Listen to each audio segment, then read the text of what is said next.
Anthony Davis never truly contending for Defensive Player of the Year is one of the worst voting mistakes in NBA history.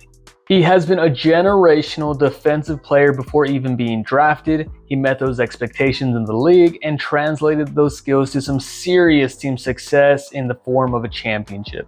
Yet somehow, not only has he never won the award, he has only finished second one time. Let's talk about it.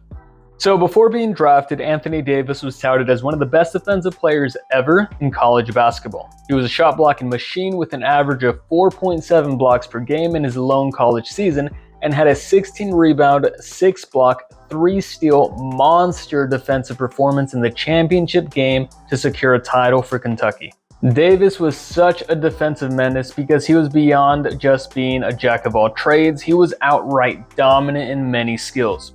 He had NBA height at 6'10" and an impressive 7'6" wingspan, which allowed him to cause chaos by blocking shots and dipping into passing lanes. His agility and speed for a big man was also top tier, giving him the tools to keep up with guards on switches and provide excellent help defense when his teammates were beat. Combine those physical tools with a high defensive IQ and it was just unfair for opponents in college.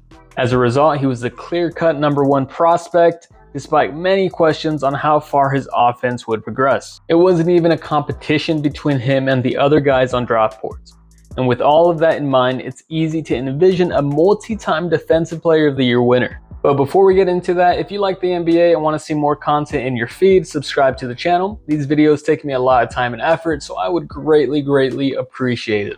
Throughout AD's NBA career, he has consistently been one of the best defensive players in the whole league while struggling to even crack top 3 in DPOY voting. He has career averages of 10.6 boards, 2.3 blocks, and 1.3 steals per game, and provided an average of 3.5 defensive win shares per year. His skill set as a defender rivals any other player. He has the ability to switch 1 through 5. Just watch his performance against the Warriors in 2023 when he was frequently switched onto Stephen Curry in the playoffs and held his own to save many possessions. And his rim protection, of course, is elite, whether as a help side defender or one-on-one against any player not named Nikola Jokic. And he has become an excellent defensive rebounder for the Lakers too since becoming the full-time center. And despite those skills, for most of his career, he has not been provided with situations that have those abilities be best utilized. And that is the direct reason why we have not seen AD seriously contend for DPOY. He had 2 seasons under the Lakers' pre-Westbrook trade where the team was built to make the most use of his defense. They had multiple well-known defensive players at each position like Avery Bradley, Alex Caruso, KCP, Danny Green, Dwight Howard, and a few more alongside a defensive-minded head coach in Frank Vogel. And not only did they win a championship in one season, but Davis was also second in Defensive Player of the Year voting in that same year. But through desperation, the Lakers front office tore down that team and fired Vogel, leaving Davis to do as much as he could to keep the defense afloat. It didn't help that overall the Lakers had a hard time even fighting for playoff spots in the following years. Individual awards don't normally go to players on middling or bottom teams. In fact, there is such a bias towards team success for DPOY that no player on a team with a 6 seed or lower has ever won the award since Alvin Robertson did it for the 6 seed Spurs in 1986. And that was the only time in NBA history.